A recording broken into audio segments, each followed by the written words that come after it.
Assalamualaikum warahmatullahi wabarakatuh. Perkenalkan, nama saya Reza Raja Sawardana. Di sini saya akan menjelaskan tentang sejarah, perkembangan, dan pembinaan bahasa Indonesia. Bahasa Indonesia lahir pada tanggal 28 Oktober 1928. Para pemuda dari berbagai pelosok Nusantara berkumpul dalam kerapatan pemuda dan berikrar bertumpah darah yang satu, tanah Indonesia, bangsa yang satu, bangsa Indonesia, dan menjunjung bahasa persatuan bahasa Indonesia.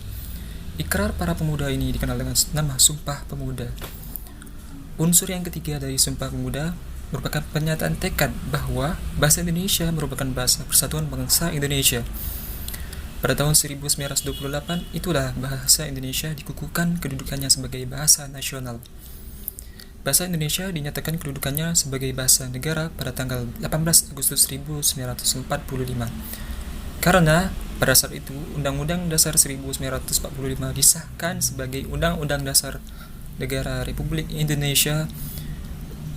Dalam Undang-Undang Dasar 1945 disebutkan bahwa bahasa negara ialah bahasa Indonesia. Keputusan Kongres Bahasa Indonesia II pada tahun 1954 di Medan antara lain menyatakan bahwa bahasa Indonesia berasal dari bahasa Melayu. Bahasa Melayu mulai dipakai di kawasan Asia Tenggara sejak abad ke-7. Bukti yang menyatakan itu ialah dengan ditemukannya prasasti di Kedukan Bukit Berangka tahun 683 Masehi di Palembang, Talang Tua Berangka tahun 644 Masehi di Palembang juga, dan Kota Kapur Berangka tahun 686 Masehi di Bangka Barat, dan Karang Brahi Berangka tahun 688 Masehi di Jambi.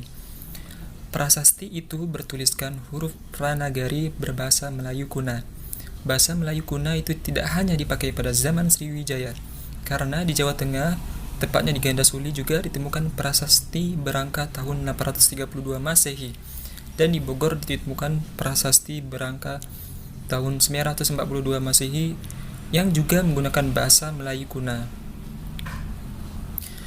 Bahasa Melayu juga dipakai sebagai bahasa perhubungan antar suku di Nusantara dan sebagai bahasa perdagangan, baik sebagai bahasa antar suku di Nusantara maupun sebagai bahasa yang digunakan terhadap para pedagang yang datang dari luar Nusantara. Perkembangan dan pertumbuhan bahasa Melayu tampak makin jelas dari peninggalan kerajaan Islam, baik yang berupa batu bertulis seperti tulisan pada batu nisan di Minyak Tujoh, Aceh, Berangka tahun 1380 Masehi, maupun hasil susastra pada abad ke-16 dan ke-17 seperti syair Hamzah Fansuri, Hikayat Raja-Raja Pasai, Sejarah Melayu, Tajus Salatin, dan Bustanus Salatin. Bahasa Melayu menyebar ke pelosok Nusantara bersamaan dengan menyebarnya agama Islam di wilayah Nusantara.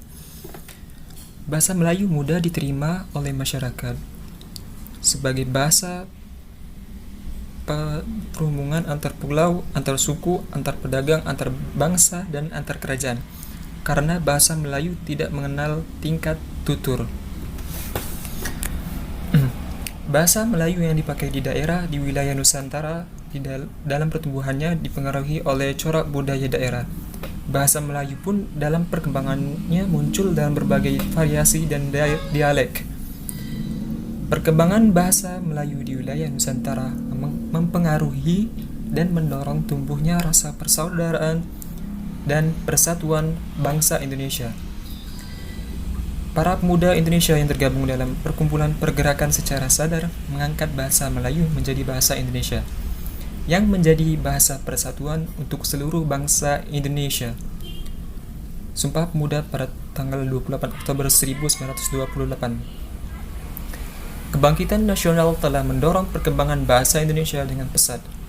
Peranan kegiatan politik, perdagangan, persurat kabaran, dan majalah sangat besar dalam memodernkan bahasa Indonesia. Proklamasi Kemerdekaan Republik Indonesia pada tanggal 17 Agustus 1945 telah mengukuhkan kedudukan dan fungsi bahasa Indonesia secara konstitusional sebagai bahasa negara.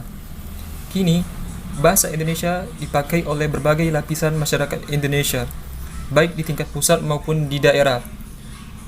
Upaya pembinaan dan pengembangan bahasa Indonesia, baik dalam kedudukannya sebagai bahasa nasional maupun bahasa negara, perlu terus ditingkatkan, terlebih pada era global dan era perdagangan bebas seperti sekarang ini. Di dalam hasil rumusan Seminar Politik Bahasa Nasional pada tahun 1959 disebutkan bahwa yang dimaksud pembinaan bahasa adalah upaya untuk meningkatkan mutu pemakaian bahasa.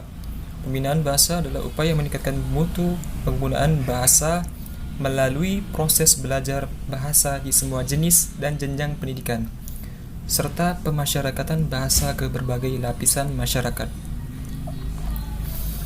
Pembinaan bahasa yang dimaksudkan untuk meningkatkan kedisiplinan, keteladanan berbahasa Indonesia, dan sikap positif masyarakat terhadap bahasa Indonesia.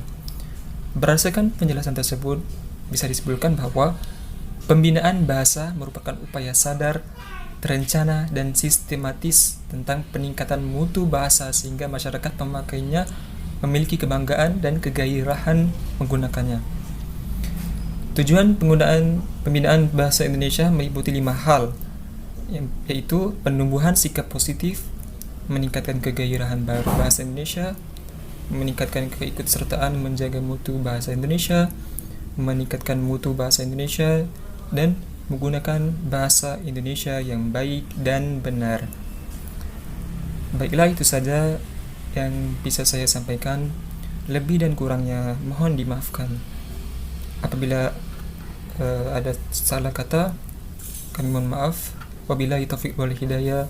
Wassalamualaikum warahmatullahi wabarakatuh.